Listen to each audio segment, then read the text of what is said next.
1절에서 3절의 말씀, 오늘 우리에게 주시는 말씀으로 알고 우리 다 같이 한 목소리로 함께 봉독하겠습니다. 시작. 옛적에 선지자들을 통하여 여러 부분과 여러 모양으로 우리 조상들에게 말씀하신 하나님이 이 모든 날 마지막에는 아들을 통하여 우리에게 말씀하셨으니 이 아들을 만유의 상속자로 세우시고 또 그로 말미암아 모든 세계를 지으셨느니라. 이는 하나님의 영광의 광채시요 그 본체의 형상이시라. 그의 능력의 말씀으로 만물을 붙드시며 죄를 정결하게 하는 일을 하시고 높은 곳에 계신 지극히 크신 이의 우편에 앉으셨느니라. 아멘. 메이비스리 자리에 앉겠습니다. 1986년 뉴욕 마라톤 대회에 약 2만 명의 선수들이 참가하였습니다. 이 대회에서 누가 우승했는지 저는 잘 모르겠습니다. 그런데 누가 마지막으로 결승선을 통과했는지는 알고 있습니다. 그 사람의 이름이 밥 윌랜드라고 하는 사람입니다. 보통 마라톤 대회를 하면 선두권에 들어오는 사람들은 약 2시간 10분경이면 많은 사람, 선두 그룹에 속한 사람들이 들어오고요. 적어도 3시간 정도 지나면 거의 많은 사람들이 경기를 마치게 됩니다. 그런데 이 밥 윌랜드라고 하는 사람이 마지막으로 결승선을 통과할 당시 기록은 4일하고도 2시간 48분 17초에 결승점으로 들어옵니다. 제가 이 사람을 기억하고 있는 이유가 있습니다. 왜냐하면 이 밥 윌랜드라고 하는 사람이 뉴욕 마라톤 대회에 마지막으로 결승전에 참가할 때 이 사람은 2다리가 아닌 2팔로 뛰었기 때문입니다. 뉴욕 마라톤 대회를 참가하기 17년 전에 이 사람은 베트남 전쟁에 참가하여 2다리를 잃었습니다. 그래서 밥은 15파운드짜리 안장, 새들 같은 거죠. 그 안장을 만들어서 그 위에 앉고 손에는 패드를 끼고 팔로 달리기 시작합니다. 바로 저 모습으로 달렸습니다. 그리고 그 다음 사진은 결승선에 들어오는 순간이죠. Day 5 쓰고 2시간 48분입니다. 98분처럼 보이는데 48분 18초죠. 1초가 지난 상태. 바로 저 기록을 가지고 밥 윌랜드 씨가 들어왔습니다. 이 밥 윌랜드 씨가 42.195km라고 하는 마라톤 경주를 달리는 동안에 그에게 가장 그 경기를 끝낼 수 있기 위해서 가장 필요한 게 무엇이었을까요? 목이 마르면 물을 마시면 됩니다. 경기 주최 측에서 아마 선수가 마실 물을 분명히 제공하였을 겁니다. 팔에 힘이 빠지면 또 잠시 쉬었다가 달리면 됩니다. 어차피 이 사람에게 세계 신기록이라고 하는 것은 그렇게 큰 의미가 없을 수도 있기 때문입니다. 그렇다면 과연 이 밥 윌랜드 씨가 마지막 마라톤 결승선을 통과할 때까지 그에게 가장 필요한 것, 그가 이 결승선을 통과할 수 있기 위해서 가장 필요한 것은 뭐냐면 그 사람이 이 마라톤을 달려야 하는 이유라는 겁니다. 오늘 내가 왜 이 마라톤을 2팔로 달리고 있는가에 대한 너무나 분명하고 확고한 이유가 그에게 있었다면 그는 아마 5일이 아니라 50일이 지나서도 결승선을 통과하고야 말았을 겁니다. 그런데 만일 그가 왜 이렇게 달려야 하는지, 내가 왜 이런 고생을 해야 하는지에 대한 분명한 이유가 없었다면 절반만 뛸까? 하루쯤 막 힘들게 달리고 난 다음에 내가 왜 이러고 살아? 아니면 그래, 참가하는 데 의의를 두자, 이런 생각이 그의 마음속에 들지 않았겠습니까? 만약 그런 마음이 들기 시작하면 걷잡을 수 없이 몸에 힘은 빠지고 달릴 만한 이유를 찾을 수 없으니까 중간에 포기하고 마는 것이 그런 마라톤 대회였을 것입니다. 여러분, 신앙생활이라고 하는 것도 마치 이 마라톤 경기를 달리는 것과 같습니다. 한번 예수님을 믿고 교회 출석하고 은혜 받고 그래서 열심히 교회 사역하다가 이렇게 달리다가 이거 내가 지금 뭐 하는 거지 하는 생각이 들고 나서 이거 내가 이렇게 살다가는 도저히 이 세상에서 살아남기 어렵겠다라는 생각이 드는 순간 신앙생활은 그만두고 싶어지는 마음이 들게 되었습니다. 신앙생활이란 인생을 마치는 날까지 매일매일을 새롭게 달리는 달리기 경주와 같은 것이 신앙생활입니다. 성경 다음으로 많이 번역되어서 읽혀지고 있는 소설이 있는데요. 존 버년이라고 하는 위대한 신앙의 선배가 지은 감옥 속에서 지은 책 철로 역정이라는 책입니다. Pilgrim's Progress라는 책이죠. 작가의 존 버년의 꿈 이야기를 형식으로 만들어진 소설인데요. 이 소설 속에는 한 그리스도인의 영적인 신앙 여정을 그리고 있습니다. 크리스천이라고 이름하는 주인공은 멸망이라고 하는 도시에 살고 있었습니다. 그에게 남모를 괴로움과 마음 아픈 것들이 있어서 자기 가족들에게 그 괴로움을 털어놓지만 그렇게 한다고 해서 자신의 괴로움이 덜어지지 않았습니다. 모두들 그를 정신병자로 취급합니다. 그 크리스찬의 마음속에 내가 어떻게 해야 구원을 얻을 것인가 하는 그런 마음의 아픔을 가지고 울고 있을 때 그에게 전도자가 찾아옵니다. 전도자를 만나서 전도자가 가르쳐주는 길을 따라 저 멀리 작은 빛을 발견한 크리스찬은 이제 자신의 처자식을 버리고 등에는 무거운 짐을 지고 손에는 한 권의 책을 들고 고향인 멸망의 도시를 떠납니다. 도중에 그런 여러 인물들을 만나게 되고 그리스도인이라면 누구나 겪었을 법한 유혹과 고통을 지나게 됩니다. 낙담의 늪과 죽음의 계곡과 허영의 거리를 지나서 결국 그는 천신만고 끝에 하늘의 도시에 이르게 됩니다. 여러분, 신앙생활은 이런 겁니다.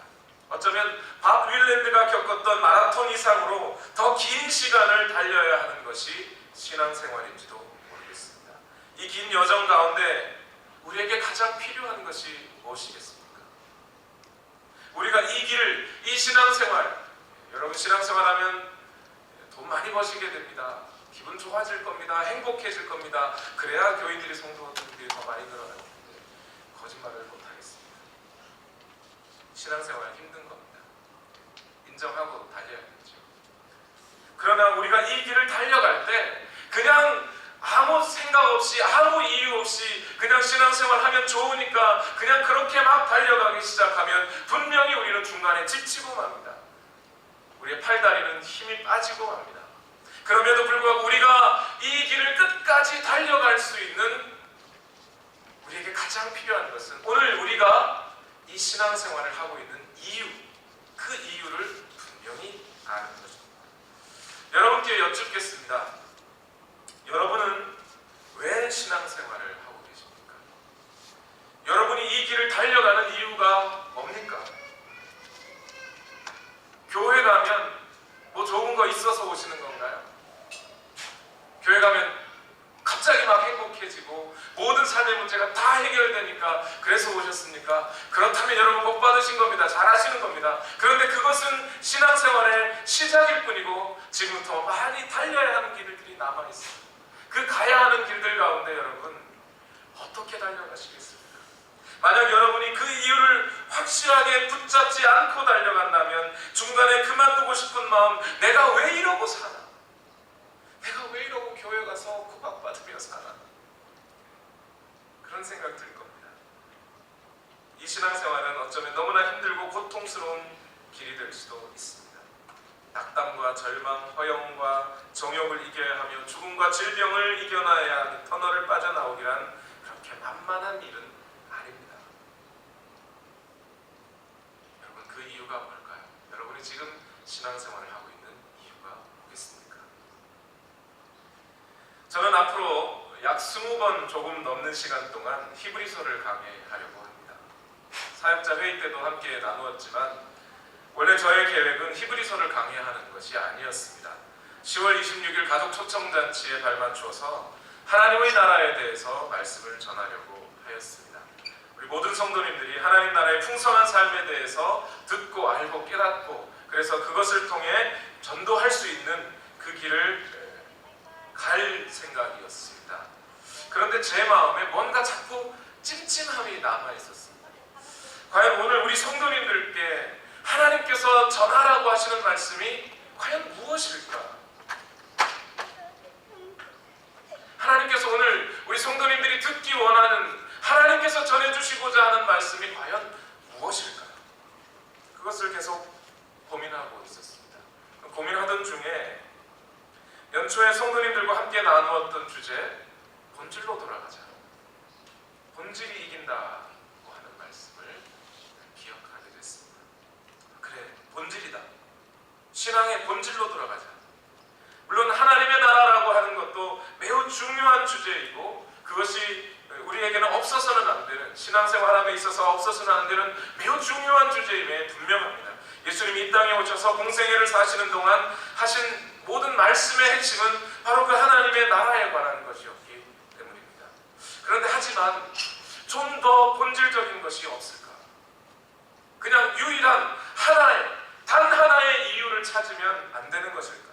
여러 가지 이유들이 있겠지만, 여러분들이 오늘 각자의 여러 가지 모양대로, 여러 가지 성격대로, 여러분들이 가지고 있는 생활의 방식대로 오늘 교회에 나오셨겠지만, 여러분들마다 각자의 사정이 있으셔서 교회에 나오셨겠지만, 그럼에도 불구하고 그 모든 사정들 중에서 가장 유일하게 이것 하나만큼은 절대 놓쳐서는 안 되는 신앙생활의 이유, 신앙생활의 본질이 있지 않은가? 그것을 찾게 되었습니다. 저는 그 신앙생활의 이유가 바로 예수님이라고 생각합니다. 오늘 우리가 살아가는 유일한 이유, 오늘 우리 그리스도인들이 신앙생활을 하고 있는 유일한 이유, 그것은 바로 예수 그리스도 때문입니다. 결국 이 하나님의 나라라는 것도 예수님을 만나야 얻어지는 것 아닙니다. 예수 그리스도께서 곧 길이요 진리요 생명이므로 하나님의 나라는 바로 예수 그리스도를 통해야만 들어갈 수 있는 겁니다.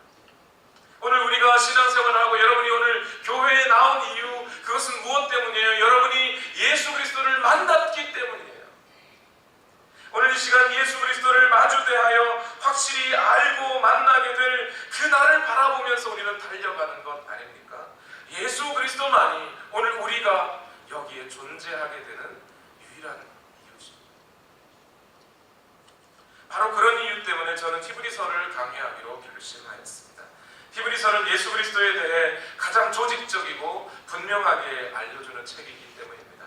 그 깊이 있는 히브리서의 내용을 간략하게 말하는 것이 그렇게 쉽지 않겠지만, 딱 두 문장으로 오늘 히브리서의 내용을 말씀드리면 이렇습니다. 예수님이 최고이십니다. 예수님 한 분으로 충분합니다. 바로 이 두 문장이 히브리서가 오늘 우리에게 전해주는 말씀의 핵심입니다. 아마 이렇게 말씀드리면 혹시 여러분 중에 이렇게 생각하시는 분이 있을지 모르겠습니다. 예수 그리스도에 대해서 이미 잘 알고 있는데 또 그 긴 시간 설교를 지루하게 들어야 할 필요가 있을까? 그런 것보다는 가정생활, 아니면 부부 세미나, 자녀 교육, 아니면 직장에서 사람들과의 관계, 또는 현대사회가 갖고 있는 빈부의 격차, 정의의 실현, 빈곤의 문제, 이런 것에 대해서 그런 현실적인 문제가 더 절실하고 급한 것 아닌가라고 생각하시는 분도 있을 수 있습니다. 어쩌면 히브리서의 강해를 듣고 싶은 마음을 애시당초 싹 잘라버리는 이야기일 수도 있어요. 그런데 저는 여러분께 이렇게 말씀드리고 싶습니다. 그런 현실적인 문제들이 중요하지 않다는 것이 아닙니다. 정말 이런 현실적인 문제들로 고통스러워하는 분들 많이 있습니다.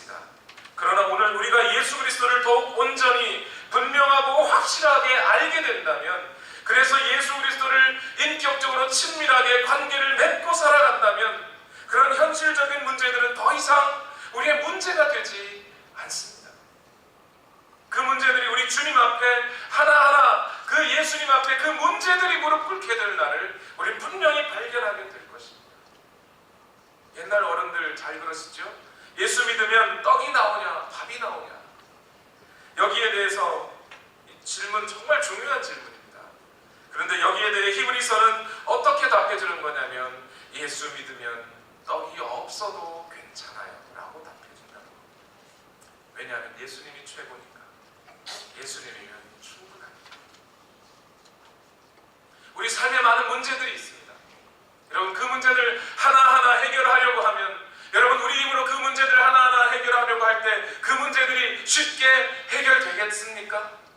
해결되었습니까, 여러분? 여러분, 낙지를 아시는지 모르겠습니다. 옥토퍼스. 발이 8개 달려서 옥토퍼스. 거기에서 여러분 팔에 옥토퍼스가 하나 탁 달려들었어요. 어떻게 빼야 되죠?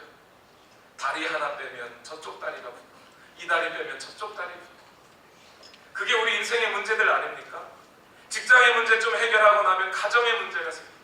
남편과의, 아내와의 문제가 좀 해결되면 자녀에게 문제가 생깁니다. 그런 모든 문제들 속에서 우리가 살아가고, 이거 하나 해결하면 저게 들여붙고, 그런 게 우리 인생 아니었던 거예요. 그 모든 문제들을 하나하나 해결하기보다 우리 문어를 한꺼번에 잡아 돌리기 위해서는 문어 머리를 딱 잡아서, 문제를 잡아서는 문제가 안 해결돼요. 그런 것처럼 오늘 우리가 예수 그리스도를 붙잡고 일어날 때 예수 그리스도 앞에서 그 모든 문제들이 해결될 수 있다는 것을 여러분 믿으시기 바랍니다.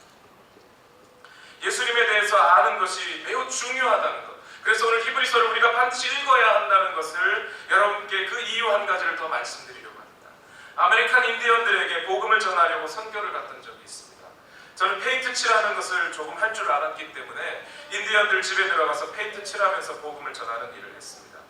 미리 그들에게 전할 말씀을 준비하고 어떻게 그들과 대화해야 하는지도 생각해두고 기도도 많이 했습니다. 그런데 이 아메리칸 인디언들에게 복음을 전하면서 놀라운 사실 한 가지를 발견했습니다. 제가 어떤 말을 하다가도 제 입에서 God이라는 단어가 나오면 인디언들의 얘기는 그겁니다. 나도 그분을 안다. 나도 하나님을 안다는 거예요. 나도 God을 믿는다는 거예요. 그럼 어떻게 되죠? 게임 오버. 끝났습니다. 선교 끝난 거죠. 그렇지 않아요? 그분들도 하나님 다 안다는 거예요. 그럼 더 이상 뭘 더 전하겠습니까? 그런데 여러분, 우리는 그들을 여전히 크리스찬이라고 생각지 않습니다. 왜 그렇죠? 왜 그들은 크리스찬이라고 우리는 생각하지 않죠? 우선 그들이 믿는 하나님과 성경에 믿는 하나님은 다른 분이시기 때문입니다. 그리고 한 가지 더, 그들은 비록 하나님의 이름은 알고 있을지 모르지만 누구는 알지 못해요? 예수 그리스도를 모른다는 사실입니다. 예수 그리스도가 아니고서야 하나님 아버지께로 올 자가 없다고 했는데, 그들이 예수 그리스도를 모른다면 하나님도 모르는 겁니다. 그런데 여러분, 저는 선교의 과정에서 더욱 놀라운 사실 한 가지를 발견했는데요. 자, 이제 그 인디언들에게 예수 그리스도를 전해주어야 하겠는데, 문제는 뭔지 아십니까? 예수 그리스도에 대해 그리스도인들이 설명할 줄 모른다는 것. 그들을 붙잡고 앉아서 1시간 동안 예수님에 대해서 설명할 줄 모른다는 거예요. 그렇게 설명할 수 있는 사람이 그렇게 많지 않더라는 겁니다. 여러분들도 한번 생각해 보세요. 여러분, 지금까지 예수님을 잘 안다고 생각하고 30년, 40년 이상 신앙생활을 해왔습니다. 그런데 누군가 예수님을 잘 모르는 사람을 앉혀놓고 그 사람에게 1시간 동안 예수님에 대해서 설명하려고 해보세요. 잘 하실 수 있겠습니까? 누구한테 들은 이야기 말고, 교회 생활하는 이야기 말고, 기도는 이렇게 하는 것이다 그런 거 말고, 교회 가서 밥할 때는 이렇게 밥해야 된다 그런 거 말고, 오직 예수 그리스도만을 전하는 사람을, 예수 그리스도를 1시간 동안 온전하게 설명하여 그 사람에게 예수 그리스도를 전해줄 수 있던가 말입니다.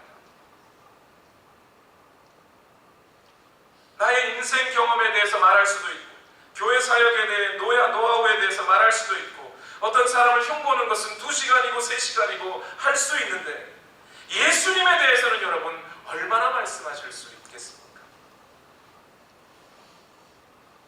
정말 예수님이 우리에게 있어서 최고이신 것 맞습니까?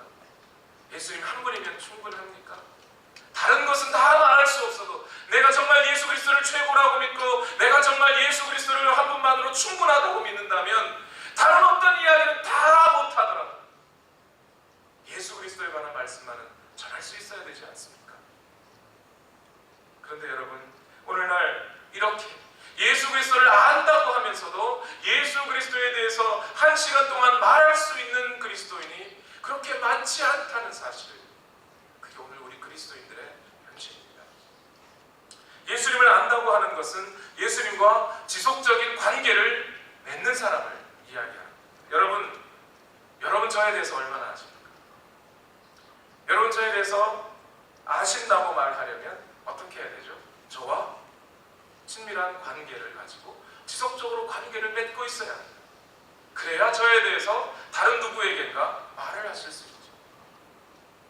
저와 그렇게 관계를 맺지도 않으면서 누군가에게 김정은 목사 잘한다고 그러면 그건 거짓말이 되는 수밖에 없습니다. 저도 마찬가지예요.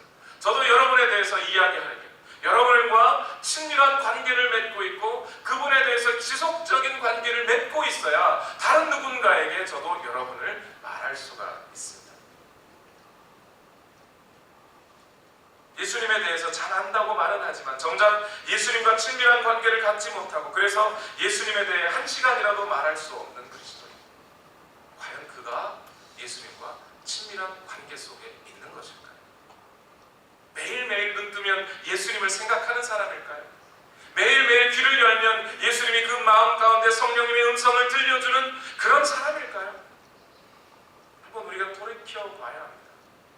내가 예수 잘 믿는다고 하면서 만약 그런 예수님과의 관계 속에 들어가 있지 못하다면 우리는 예수님을 잘 믿는 게 아닐 수 있습니다. 히브리서는 오늘날 우리 그런 현대 그리스도인들에게 너무 큰 경고가 되는 말씀을 해주십니다. 사실 히브리서에 대해서 우리는 오늘날 많은 학자들도 히브리서에 대해서 많이 알고 있지는 않습니다.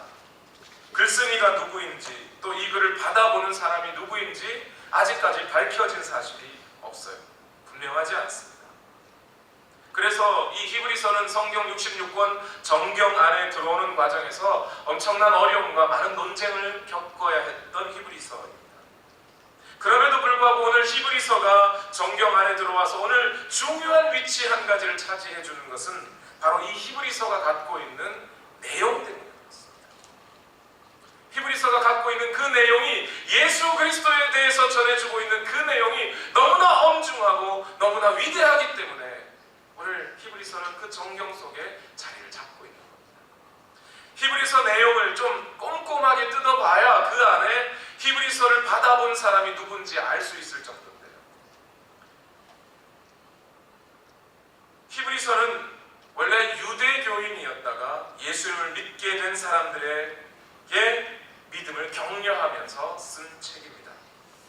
그들이 받는 고통과 혼돈에서 밝은 빛을 비춰주고자 쓴 책이라는 거죠. 여러분 한번 생각해 보시죠. 만약 어떤 한 사람이 여기에 그동안 유대교인으로 살아온 사람이 있습니다. 히브리인으로서 살아온 사람이 있어요. 그러다가 예수 그리스도의 십자가의 복음을 듣고 그리스도인으로 개종하였습니다. 거룩한 성도가 되었습니다. 그럼 그 사람에게는 그때부터 뭐가 따르는 거죠? 고통과 핍박이 따르게 되어 있습니다. 유대교 공동체 안에서 쫓겨나야 합니다. 배신자라고 낙인 찍혀야 합니다. 그는 하나님이 버린 사람이라고 욕을 먹어야 합니다. 가족들까지도 그 사람을 배척합니다. 재산도 몰수당해야 합니다.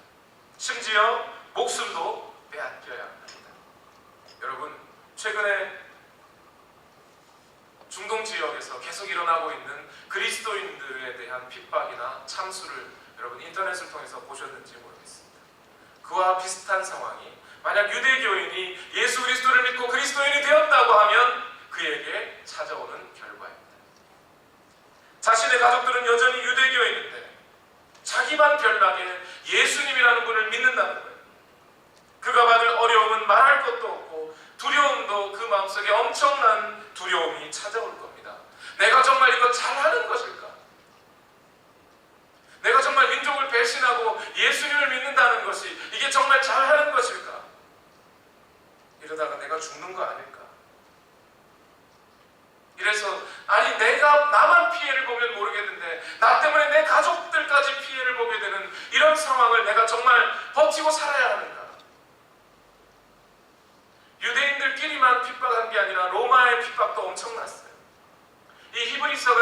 당시, 그러니까 적어도 예수님이 돌아가신 후 약 3, 40년이 지났을 때입니다. AD 70여 년경이 아마 이 히브리서가 쓰여질 때라고 생각하는데요. 로마 군인들이 찾아와서 그 마음에 회유하기도 했을 겁니다. 예수님을 안 믿겠다고만 해라. 그러면 빼앗긴 권리와 재산 모두 다 찾아주겠다. 이때 그래도 예수 믿겠다고 하는 사람이 여러분 많겠습니까?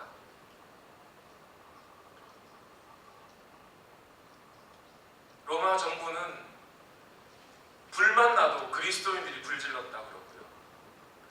그리스도인들을 흉보기를 아기 잡아먹는, 애기들을 잡아먹는 사람들이라고 그 소문을 내고 그들을 아주 무서운 이교 집단으로 몰기까지도 했습니다. 예수님을 믿는다고 고백하는 사람은 원형 경기장 아시나요? 사자굴에 들어가 사자의 밥이 되어야 하는 상황입니다. 그러다 보니 유대교인들 중에 예수님을 믿었던 사람들 가운데 흔들리는 사람들이 생겼습니다. 예배에 참석하지 않는 사람들이 늘어났습니다. 유대교로 돌아가려고 하는 움직임도 생겨났습니다. 예수님도 어차피 유대인인데 유대교도 믿으면서 예수님도 믿으면 안 되는가 하는 생각들이 사람들 마음속에 자리 잡기 시작했습니다. 너무나 다급한 상황이죠. 그래서인지 몰라도 히브리서는 편지이긴 하지만 서두가 없어요. 안녕하세요, 잘 지내셨습니까? 그동안 잘 지냈습니까? 요즘 날씨 좋아졌군요. 하나님의 은혜가 너희 가운데 있기를 원하노라. 뭐 이런 사도 바울의 형식적인 편지 중에 서두 부분이 완전히 사라져버려 있습니다. 얼마나 다급하고 히브리서 기자가 그렇게 결국 예수님으로부터 멀어지려는 사람들을 붙잡기 위해서 얼마나 다급했던지 서두를 다 생략해버리고 그냥 바로 이야기하는 겁니다. 너희가 지금까지 믿은 예수 그리스도, 너희가 지금 믿고 돌아온 예수 그리스도는 유대교인들이 생각하는 그런 예수 그리스도가 아니다. 너희가 믿는 예수님이야말로 최고의 예수님이시다. 유대교와는 비교도 안 되는 위대한 분이시다. 그는 단지 한 인간이 아니다. 그는 단순한 선지자가 아니다. 그는 단순한 제사장이 아니다. 그야말로 하나님이시고 하나님의 아들이시며 우리 인생을 지으신 분이시고 우리 인생의 목적이신 분이시다. 그러니 그분을 붙잡고 너희는 끝까지 달려가야 한다 라고 히브리서 기자가 막 얘기해 주기 시작합니다. 오늘 본문 히브리서 1장 1절에서 3절 말씀이 바로 그 이야기를 시작하는 말씀입니다. 다 같이 한번 읽어보겠습니다. 다 같이 읽어볼까요? 시작! 옛적에 선지자들을 통하여 여러 부분과 여러 모양으로 우리 조상들에게 말씀하신 하나님이 이 모든 날 마지막에는 아들을 통하여 우리에게 말씀하셨으니 이 아들을 만유의 상속자로 세우시고 또 그로 말미암아 모든 세계를 지으셨느니라. 이는 하나님의 영광의 광채시요 그 본체의 형상이시라. 그의 능력의 말씀으로 만물을 붙드시며 죄를 정결하게 하는 일을 하시고 높은 곳에 계신 지극히 크신 이의 우편에 앉으셨느니라. 너희가 믿는 예수 그리스도는 너희가 무시할 수 있는 예수 그리스도가 아니다. 예배 드릴 때 그냥 마음 편하게 앉아서 예배를 구경할 수 있는 그런 예수 그리스도가 아니다. 이 예수 그리스도 앞에는 우리의 목숨과 바꿔도 괜찮을 만한 그런 분이 예수 그리스도이시다.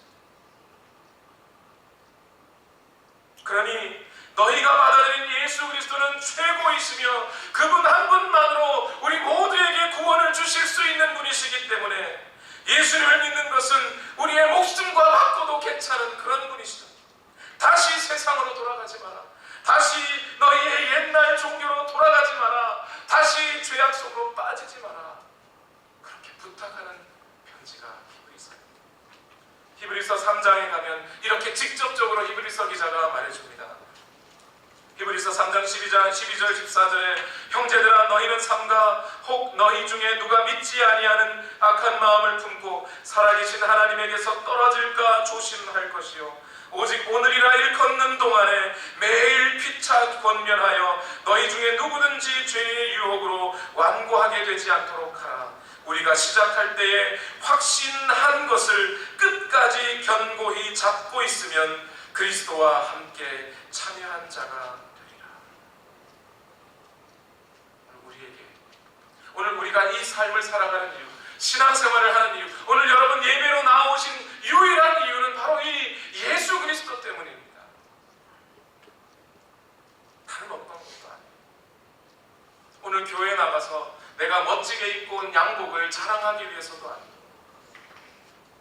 음식을 열심히 잘해서 내 음식 솜씨를 뽐내기 위함도 아니에요. 내 손에 낀 반지와 내 귀에 겨눈 귀걸이를 자랑함도 아니에요. 교회 사역을 잘 일으켜서 제대로 한번 교회를 일으켜봐야지, 그런 것도 아니에요. 오늘 여러분들이 예배에 나오시고, 그리고 오늘 끊임없이 이 세상의 많은 어려움과 고통과 유혹에도 불구하고 유일한 신앙생활을 하는 이유, 단 한 가지 이유, 그것은 예수 그리스도 때문입니다. 오늘날 여기저기에서 많은 그리스도인들이 자신의 신앙을 포기하고 있다는 소문이 들립니다. 세계적인 영적 대각성 운동의 근원지였던 영국은 이제 그리스도인 인구가 채 5%도 되지 않는 선교지로 변해버렸습니다. 그들에게 신앙의 유산은 많이 남아있지만 신앙인은 별로 남아있지 않은 상황입니다. 많은 교회 건물들은 이미 술집으로 변해버렸고, 그 술집으로 그리스도인이라 자처하는 사람들이 드나들며 술을 마시고 있습니다. 청교도들에 의해 성경적인 가치관의 기반 위에 세워진 나라인 미국 역시 공공장소에서 신앙을 전하는 일이 금지되어 있습니다. 그리스도인 인구 수도 많이 감소하였습니다. 만약 미국에서 일어나는 축구 경기에 한 선수가 골 한 골 넣고 감사합니다 하고 기도 세리머니를 하면 아마 그에게 옐로우 카드나 레드 카드가 주어지게 되어 있습니다. 미국에서도 기독교는 이제 유일한 신앙의 원천이 아니라 여러 종교 중에 하나로 바뀌어버렸습니다. 한국의 상황은 더욱 심각합니다. 10년 전만 해도 기독교 인구 1200만이라고 자랑했습니다. 그런데 지금 세보면 1천만도 안 되는 상황인 것 같습니다. 얼마 전에 들은 뉴스에 의하면 한국 장로교회의 절반 이상이 주일학교가 없다고 합니다. 왜냐하면 아이들도 없고 가르칠 교사도 부족하기 때문입니다. 중고등학생들의 크리스찬 비율은 3% 정도밖에 되지 않습니다. 100명 중에 3명만 크리스찬입니다. 주일 예배는 이제 청년들과 아이들은 찾아볼 수 없는 예배당으로 바뀌어가고 있습니다. 많은 사람들이 교회 나오기를 싫어합니다. 자신의 신앙을 포기하고 있습니다. 물론 이렇게 그리스도인들이 신앙을 포기하는 이유는 그 옛날 유대인들처럼 꼭 핍박이나 고난 때문인 것만은 아닌 것 같습니다. 교회에 가도 뭐 별로 달라질 것 같지 않고 예수 믿는 것이나 부처 믿는 것이나 큰 차이도 없어 보이기 때문입니다. 목회자도 더 이상 목회자로 보이지 않고 사기꾼으로 보입니다. 그리스도인들 때문에 더 예수를 못 믿겠다고 하는 사람들이 늘어나고 있는 상황입니다. 그래서 그리스도인들이 점차 힘을 잃어가고 있습니다.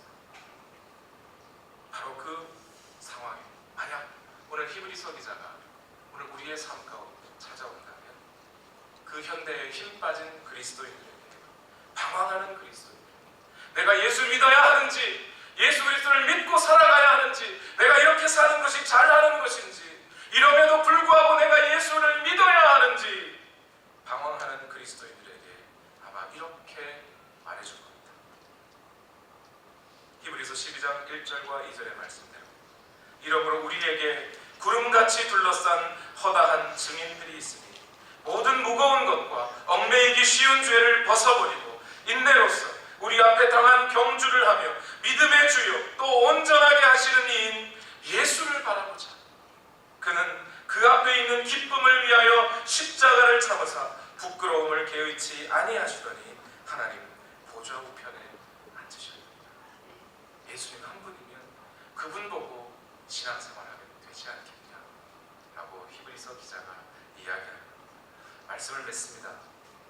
1907년에 하나님은 한국의 평양에 위대한 부흥을 허락해 주셨습니다.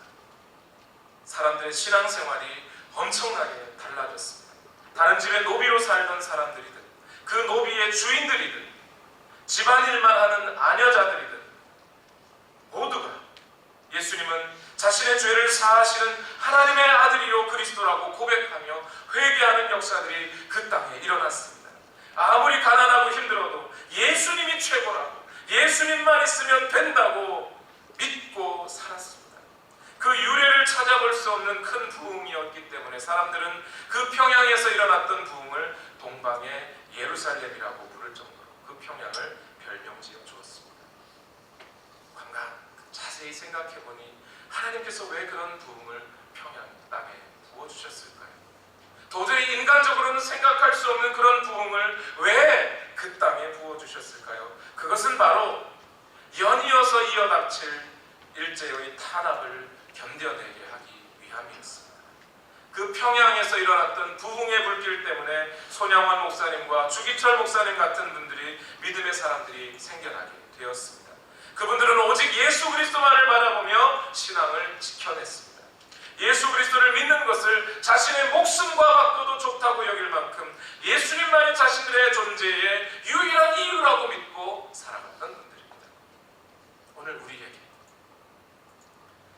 2014년을 살아가는 오늘 우리에게 가장 필요한 것도 이 믿음, 예수님이 최고시다는 것, 예수님만으로도 충분하다는 것, 그 믿음이 오늘 우리에게 있어야 할 줄로 믿습니다.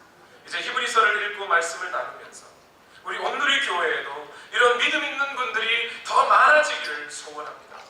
예수님을 더 깊이 알아갈 때 예수 그리스도만이 최고이시며 예수 그리스도 한 분만이면 충분하다는 것을 우리가 몸소 깨닫고 경험할 때 우리는 우리의 모든 삶의 굴곡과 고통도 이겨낼 수 있습니다.